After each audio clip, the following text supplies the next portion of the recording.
20살의 여자 역시 남자가 수신할 수 없는 전파와 같은 것임을 안 것도 꽤나 오랜 세월이 지나서였다. 실은 그녀도 무엇을 어떻게 해야 할지 몰랐을 것이다. 젊음은 결국 단파 라디오와 같은 것임을 좋은 쪽이든 나쁜 쪽이든 모든 연애의 90%는 이해가 아닌 오해란 사실을 무렵에 우리는 누구도 알지 못했다. 어쨌거나 우리는 20살이었고 좋든 싫든 연애의 대부분을 운에 의지할 수밖에 없는 나이였다. 모든 사랑은 오해다. 그를 사랑한다는 오해, 그는 이렇게 다르다는 오해, 그녀는 이런 여자란 오해, 그에겐 내가 전부란 오해, 그의 모든 걸 이해한다는 오해, 그녀가 더없이 아름답다는 오해, 그는 결코 변하지 않을 거란 오해, 그에게 내가 필요할 거란 오해, 그가 지금 외로울 거란 오해, 그런 그녀를 영원히 사랑할 거라는 오해. 그런 사실을 모른 채 사랑을 이룬 이들은 어쨌든 서로를 좋은 쪽으로 이해한 사람들이라고 20살의 나는 생각했었다. 결국 내게 주어진 행운이 있다면 바로 그것이었다. 그런 서로의 이해가 오해였음을 깨닫지 않아도 좋았다는 것, 해서 고스란히 서로가 이해한 서로를 영원히 간직할 수 있었다는 것, 아무런 내색 없이 마음 놓고 그녀가 올 수 있도록 나는 스스로의 마음을 그녀의 눈물 밑에 펼쳐주었다. 따뜻한 벽난로를 등지고서도 해서 내 마음은 한 장의 손수건처럼 자꾸만 젖어들었다. 젖고 젖었으며 내가 젖을수록 조금씩 말라가는 그녀의 눈물을 느낄 수 있었다. 그녀가 마르고 따뜻해질 때까지 언제까지고 나는 그녀의 고통을 흡수해주고 싶었다. 할 수 있다면 고통의 전부를 가져오고도 싶었다. 갈수록 마음은 젖어갔지만 어쩐지 그것이 사람이 사람을 사랑하는 이유란 생각도 들었다. 내가 견디는 쪽이 어쨌거나 훨씬 이익이 아닌가 그런 생각이 들기도 했다. 아무리 사랑해도 결국 타인의 고통은 타인의 고통일 뿐이니까. 그것이 자신의 고통이 되기 전까지는 어떤 인간도 타인의 고통에 해를 입지 않는다. 미안해요. 몇 번이고 그러나 각기 다른 의미의 미안해요를 읊조린 후 그녀는 눈물로 얼룩진 스스로의 눈가를 닦기 시작했다. 내색 없이 그래도 접시의 대부분을 나는 비워가고 있었다. 빈 접시에 스푼을 내려놓을 때쯤 또 실내를 흐르던 라흐마니노프가 잠잠해졌을 때쯤 괜찮아요? 라며 눈물을 그친 그녀가 물었다. 아무렇지 않다고는 말할 수 없었지만 아무렇지 않아 라고 나는 답했다. 그보다는 내가 이 자리에 있다는 사실이 기뻐.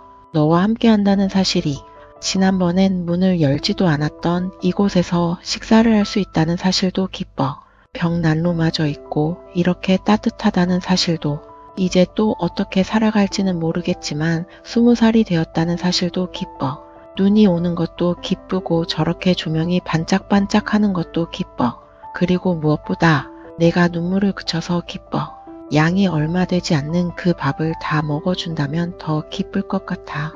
그날의 그녀는 평소와 많이 다른 느낌이었다. 그날의 나 역시 그랬다고 생각한다. 물론 그것이 오해라 할지라도 우리는 운 좋게 서로를 좋은 쪽으로 이해했다고 나는 생각한다. 작은 빙산처럼 남아있던 식사를 그녀는 천천히 입으로 가져가기 시작했다.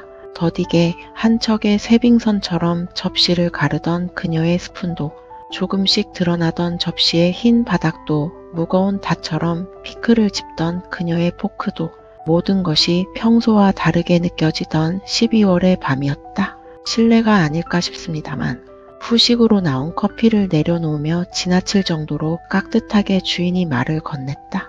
지금 그리고 있는 그림이 있어서요. 요컨대 작업을 위해 화실로 쓰는 별채에 가 있겠다. 필요한 일이 있으면 카운터에 벨을 눌러달라는 얘기였다. 그럼 계산을 먼저 하겠다고 말을 했지만 주인은 그다지 신경을 쓰지 않는 눈치였다. 벨을 눌러주세요. 주인이 문을 나서자 턴테이블에 걸린 새 레코드에서 빈 크로스비가 흘러나왔다. 보름도 더 남은 성탄절을 노래하는 30년 전의 캐럴이었다. 단둘이란 사실이 이상할 정도의 평안을 우리에게 가져다 주었다. 커피잔으로 입을 가리긴 했지만 처음으로 그녀가 고개를 들어 나를 보았다. 그런 그녀의 얼굴을 그래서 나도 똑바로 쳐다볼 수 있었다. 아까부터 느끼던 건데 말이야. 여기 이상해 하고 내가 말했다. 뭐가요? 산토리니라면 그리스의 섬이잖아. 그런데 알프스며 빅벤이며 저기 장식품들도 개선문에다 또 에펠탑, 풍차, 피사의 사탑, 뭐 그렇다 쳐도 맙소사 저건 피라미드잖아. 그녀가 웃었다. 다보탑은 왜 없는 거지? 말은 하면서도 나는 지중해의 작은 섬에 그 모두를 옮겨다 준 주인에게 감사하고 감사한 마음이었다. 그녀가 웃었으니까. 나로 인해 웃는 그녀의 얼굴을 거의 처음으로 보았으니까. 그래서 마치 켄터키 치킨에 앉아있는 기분이야. 산토리니라고는 하지만 피라미드가 있질 않나. 뒤져보면 어딘가 도라르방 같은 게 있을 것도 같고 말이야. 어쩐지 마음이 편하더라니. 편한 대로 왼손에 턱을 괜 채 내가 말했다. 요즘도 거길 가나요? 그녀가 물었다. 이따금 이라며 얼버무렸지만 그녀가 떠난 후로 나는 예전처럼 그곳을 자주 찾지 않았다. 유한 선배는 어때요? 그녀가 물었다. 글쎄 하고 머뭇했지만 결국 사실을 말해줘야 한다고 나는 생각했다. 요양원에 들어간 후로 더 나빠진 것 같아. 행동하는 거나 의식도 그렇고. 그러니까 하고 나는 잠시 말을 잇지 못했다. 인간이란 참 이상한 거야. 그렇지? 대답 대신 그녀는 창밖의 어둠을 향해 고개를 돌렸다. 그리고 말없이 한참을 스며들 듯 바라보았다. 20살의 여자 역시 남자가 수신할 수 없는 전파와 같은 것임을 안 것도 꽤나 오랜 세월이 지나서였다. 실은 그녀도 무엇을 어떻게 해야 할지 몰랐을 것이다. 젊음은 결국 단파 라디오와 같은 것임을 좋은 쪽이든 나쁜 쪽이든 모든 연애의 90%는 이해가 아닌 오해란 사실을 그 무렵에 우리는 누구도 알지 못했다.